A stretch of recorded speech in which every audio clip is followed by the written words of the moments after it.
This is going to be the toughest fight of his career. Sharp, relax. The most embarrassing fight of his career. Chair across your face. Yeah, I think he's about to cry. The boxing scene is in full chaos right now, and Anthony Joshua is sitting right in the middle of it. Veteran fighters, analysts, and ex-champions are all weighing in, criticizing his decision to take what many believe is the safest and least meaningful fight he's ever agreed to. As soon as the Jake Paul vs. Anthony Joshua showdown was officially confirmed, the entire community instantly became divided. Some fans and experts say Joshua is embarrassing the sport, while others are passionately defending his choice. Who did Terrence Crawford fight his 11th fight? I don't know.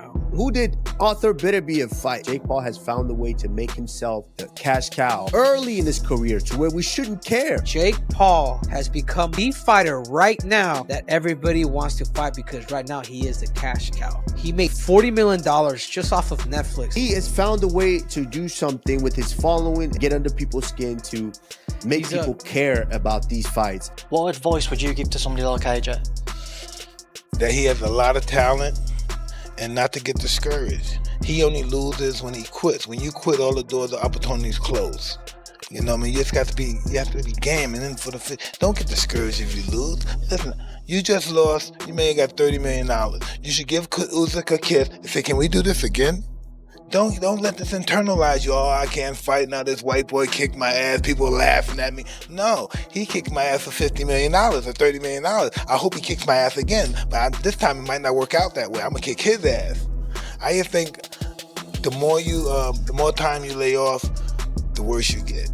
You have to fight to be the best. You have to do it more and more and more. What do you say to the people who say Anthony is ruining his legacy just by taking this fight? Fans don't respect what he's done in the sport already. He's an Olympic gold medalist, two-time unified heavyweight champion of the world. I sort of sympathize with him because I feel like if he doesn't beat him quicker than he beat Francis, people are just going to write it off. I'll ask you bluntly, have there been any discussions about there's an agreement, there's a secret contract? Have any of those discussions happened regarding this fight? It's an 8-round professional fight. AJ wouldn't have taken it if that was the stance it had to be, if it was an exhibition, if it was you've got to hold him up for 8 rounds. It wouldn't suit Anthony Joshua. Anthony Joshua is going in there to knock out Jake Paul. But if I can beat Jake Paul, then excuse my French, what the fuck is Anthony Joshua going to do to Jake Paul? I think my dad said that AJ could beat him with his prick, and I completely will back that up. Even if AJ had a broken arm in there, it still wouldn't go past a minute. To be quite honest with you, and as a safety aspect, there's no way that fight can go ahead. At the end of the day, my God, how good does it make me look? He gets beat by Jake Paul. Well, that automatically makes me 2-time heavyweight champion of the world, doesn't it? There's no proper way. I've got to laugh about it. How are we even talking about this? He got his nut boxed off by me a little over 2 years ago. And now all of a sudden, he's talking about fighting Anthony Joshua. It's like, come on. Like, you can't be serious. He can't beat me. I'm not Anthony Joshua, am I? So it's just ludicrous. It really is. Some of the strongest criticism is coming from hardcore boxing traditionalists, analysts, and even major figures like Floyd Mayweather. Their stance is simple. They believe Anthony Joshua should never have entertained this matchup. In their view, a 2-time heavyweight champion shouldn't be sharing a ring with someone who came into the sport as a social media star and whose resume come close to justifying a fight on this scale. According to these critics, Joshua should be targeting names like Tyson Fury, Deontay Wilder, Jalei Zhang, or Joe Joyce, fighters who are proven threats at the elite level. Fighters who've spent years working toward high-stakes moments like these. That's why many purists see Joshua taking on Jake Paul as embarrassing for the division, damaging to his legacy, and completely beneath a fighter of his status. But the other side of the conversation is a lot more complicated. The reality is that Anthony Joshua is at a stage in his career where financial decisions matter just as much as career-defining victories. Boxing is unforgiving and short-lived, and AJ has already shared the ring with some of the most dangerous heavyweights of his generation. People forget this is the same man who fought Andy Ruiz twice. A bit of glaze in that question, and you know, that seems like a very friendly question to Jake, but you know what? It's a fair question. I'm not mad at the guy for phrasing his question that way. And again, yes, that's because Jake has a massive name and a massive spotlight. Without that, Jake is not fighting Anthony Joshua in his 14th fight. But on the other side of that, the risk involved with fighting Anthony Joshua here, and some of the fights that Jake had in his first 10 or 11 fights, most pros were either having or having worse opponents for. So when people discredit Jake's career by being like, he didn't fight this guy, he didn't fight that guy, he didn't fight a number of this contender, number that, look at your favorite fighter in their first 14 fights and you pick out the opponents that they had and the level of them. Sure, you'll have your outliers, your Vasily Lomachenkos and other guys that fought tough competition right away, but most, and I mean most meaning 95% of the sport of boxing, had tomato cans until he had 15 to 20 wins. Give Jake his credit. He's fought guys that even were better on his resume than some of your favorite fighters, and now he's fighting Joshua this early.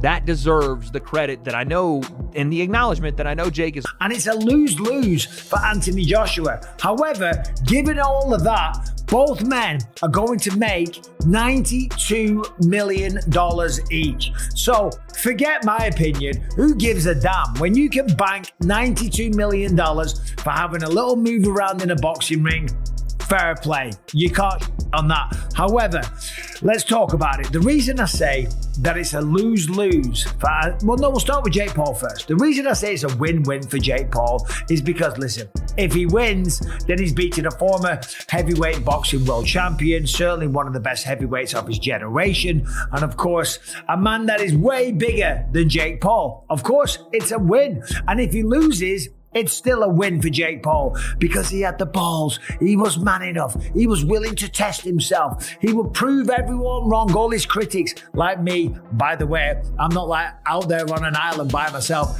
Everyone says the same thing. He's already gone through 2 grueling battles with Alexander Usyk, stood toe-to-toe with a still dangerous Vladimir Klitschko, and survived wars that would have broken plenty of other heavyweights. Joshua's body has taken damage that most fighters never recover from. So when an opportunity comes along that promises a massive payday, when a crossover spectacle gets pitched, and when a giant like Netflix wants to turn a boxing match into a global blockbuster, something comparable to Mayweather versus McGregor can, anyone honestly fault Joshua for saying yes? Supporters of AJ are pushing back hard, arguing that the same people calling this matchup embarrassing would accept the exact same offer without hesitation if they were handed that kind of life-changing money. He beat Wally, and he beat him convincingly. Yes. And that's all he can do. And I think that he should take the praise from that and build from it, but he shouldn't want the criticism to stop because I think it fuels him. I'm one with you, and I said that to Joshua in one of the interviews that I'd done with him. I said to him, listen, like I knew he was very angry with TalkSport and the criticism he was getting from TalkSport, etc. And I had that conversation with him and said, listen, Josh, you should be feeding off that. That's what good fighters do. You feed off that. Go and prove them wrong. Like that's where your fuel should be coming from. And I think to a certain extent he's sort of done that. I said, look, you're like, if people are talking about you, it's a good thing because that means that you're doing something right. He wasn't ready for Anthony Joshua because Anthony Joshua was a different thing. Yeah. Like it's just he's got more one-shot knockout it was power. Bad game he took plan it more as well, seriously though. He likes to switch in, but again, like this is where the boxing is. If you don't have that kind of intellect in the boxing, that footwork and foot positioning is. Put your foot on one side, you're gonna get killed. You put your foot on the other side, you're safe. You can kind of manage the power and see the punches coming.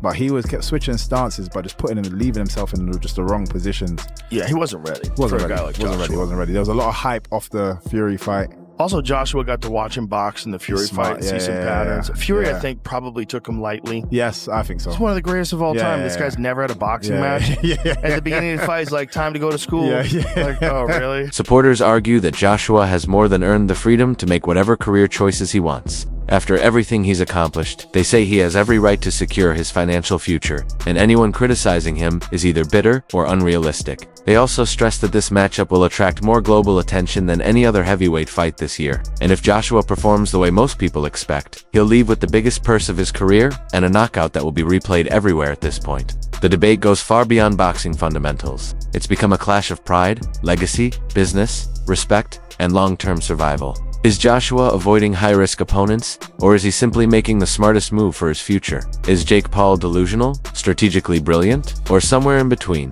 And is this fight a circus attraction or a preview of what combat sports are evolving into? What's clear is that the boxing world is anything but united. Some legends are furious, saying Joshua has lowered himself for an easy payday, while others insist he's adapting to today's entertainment-driven era better than anyone. With the fight locked in for December, and both fighters already deep into their camps, the noise and controversy surrounding this matchup continue to grow louder by the day.